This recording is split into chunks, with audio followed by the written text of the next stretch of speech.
देश, राज्य आणि आपल्या परिसरातील ताज्या घडामोडी सर्वात आधी, सर्वात अचूक, सत्याचा ध्यास, जनतेचा विश्वास, तुमचा आवाज, तुमची बातमी.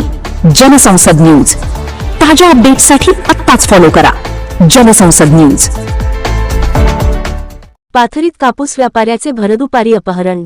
महामार्गावर अवघ्या 3 सेकंदांत थरार, सीसीटीव्ही फुटेज व्हायरल, शहरात भीतीचे वातावरण. पाथरी जनसंसद न्यूज.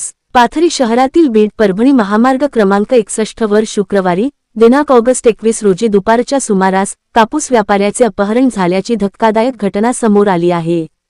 पुरुषोत्तम सोमानी, रा. एकता नगर, पाथरी असे व्यापाऱ्याचे नाव सांगितले जात आहे. या घटनेचे सीसीटीव्ही फुटेज समाजमाध्यमांवर व्हायरल झाले असून घटनेमुळे पाथरी शहरात खळबळ उडाली आहे. विशेष म्हणजे उपलब्ध माहितीनुसार या प्रकरणी अद्याप पोलिसांत फिर्याद दाखल झालेली नसल्याचे सांगण्यात येत आहे. सीसीटीव्ही फुटेजमध्ये व्यापारी दुचाकीवरून महामार्गावरून जात असताना एक पांढऱ्या रंगाची कार अचानक त्यांच्या मार्गात येते.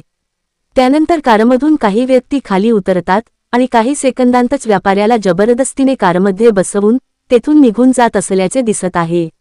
ही संपूर्ण घटना इतक्या वेगाने घडली की आसपासच्या नागरिकांना काही समजण्याच्या आतच संबंधित व्यक्तीला कारमधून घेऊन जाण्यात आल्याचे फुटेजवरून दिसते.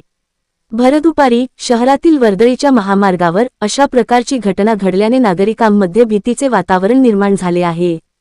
पाथरी शहराच्या सुरक्षिततेबाबतही आता प्रश्न उपस्थित होत आहेत.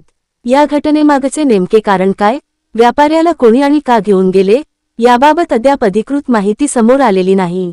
पोलिसांकडून सीसीटीव्ही फुटेजच्या आधारे तपास सुरू असल्याचे सांगण्यात येत असून या प्रकरणात सत्य काय आहे हे पोलीस तपासातूनच स्पष्ट होणार आहे.